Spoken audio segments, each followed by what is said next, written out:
Bonjour Gilles, Bonjour. tu es donc directeur du pôle automobile, travel et mobilité chez Facebook. Exactement. Concrètement, ça veut dire que tu accompagnes quelle marque? Alors concrètement, ça veut dire que j'accompagne toutes les grandes marques en automobile, on les connaît, hein, les Renault, PSA, des grandes marques nationales comme les importées. Ouais. Et en travel, ça va être les Accor, Club Med, etc. Et La mobilité, mobilité, c'est assez nouveau. La mobilité, ça correspond aux transformations en fait, des deux industries. Ouais. C'est des entreprises aujourd'hui qui sont au carrefour parce que ces grandes boîtes doivent réinventer l'expérience utilisateur. Donc des modes de mobilité, ça va être des Captain par exemple ou des Europcar Ouais. qui se transforment et qui deviennent complètement des entreprises de mobilité ou encore des chauffeurs privés voilà, qui sont devenus Captain d'ailleurs. Ouais. J'en parlais tout à l'heure. C'est un peu les Ouais. mêmes. Du coup, depuis que tu travailles sur les réseaux de Facebook, comment est-ce que finalement les marques ont fait évoluer un peu leur prise de parole? Alors, elles ont énormément évolué sur le digital. En fait, c'est un petit peu normal parce que les marques suivent finalement les usages et les usages de l'utilisateur final. On le sait aujourd'hui, le smartphone a un poids très important dans l'utilisation, les réseaux sociaux particulièrement. Et on voit que dans toutes ces industries-là, quand on conduit des études chaque année, le poids du mobile est très fort et aujourd'hui, le digital, particulièrement les réseaux sociaux, sont extrêmement importants dans un parcours d'achat.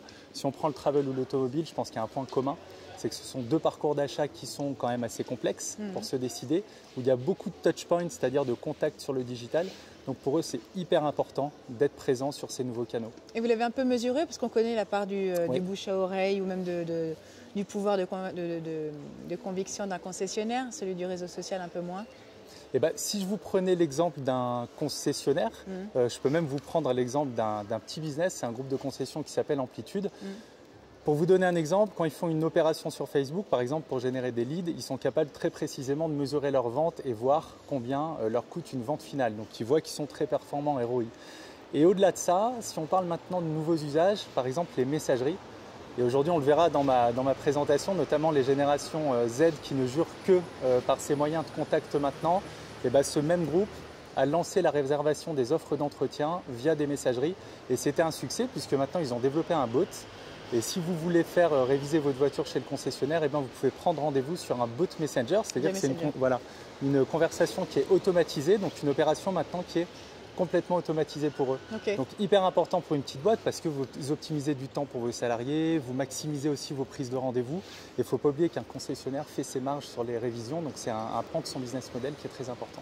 Sur les initiatives qu'on a pu voir cette année, je ne sais pas si ça fera partie de la présentation du jour, mais on a vu Citroën qui s'essayait justement à de la réalité augmentée via Messenger. Est-ce que ça reste des initiatives isolées ou est-ce que ça se développe de plus en plus? Alors effectivement, on en parlera de la réalité augmentée parce qu'aujourd'hui, ça devient quelque chose de normal pour nous tous.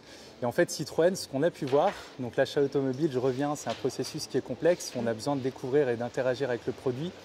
Ce que permettait cette expérience, c'était de configurer une voiture très naturellement depuis Messenger, après avoir cliqué sur une publicité Citroën. Ouais. Et en fait, la force de la réalité augmentée ici, c'est qu'elle est vraiment au service d'un usage et de la découverte d'un produit. Elle permettait de découvrir la nouvelle C3 Aircross. C'est pas gadget du tout. C'est pas gadget du tout dans le sens où, si on prend le cas de la C3 Aircross, les voitures sont très personnalisables maintenant. Et aller offrir une expérience presque aussi réelle que découvrir la voiture en concession à un utilisateur sur le digital, aujourd'hui, ça a énormément de valeur puisqu'ils vont passer beaucoup de temps à la configurer. Ils vont découvrir l'extérieur de la voiture, l'intérieur. Et ce qui était bien fait, c'est qu'à la fin de l'expérience, vous aviez un code de configuration et vous retrouviez votre configuration en allant chez le concessionnaire. Donc là, vous savez, on parle de la fameuse notion Drive to Store où en fait les parcours aujourd'hui démarrent ou se font en ligne et vont se finir en concession parce qu'aujourd'hui une automobile s'achète encore en majorité en concession puisque voilà, le produit étant ce qu'il est. Donc voilà, c'est vraiment le lien qui est fait entre les deux. C'est en ça que ces expériences, d'une part, se démocratisent parce qu'aujourd'hui la réalité augmentée est très facile. On l'a tous dans notre poche, accessible depuis le téléphone et elle fait bien le lien finalement entre le monde digital et le monde physique en permettant une expérience assez poussée avec des produits ou encore dans d'autres secteurs, essayer des lunettes, essayer un maquillage, etc. Il y a plein de possibilités No filter, il n'y a pas de maquillage, Exactement. Tout est naturel ici. Petite question, Facebook a annoncé donc il y a très peu de temps que maintenant on pourrait les utilisateurs supprimer les données qui étaient emmagasinées par Facebook sur les autres sites internet d'un seul clic. Ça va compliquer concrètement votre boulot à tous les directeurs de pôle? Non, au contraire, en fait, c'est hyper important pour nous. Donc, off Facebook activity que vous évoquez ou activité en dehors de Facebook.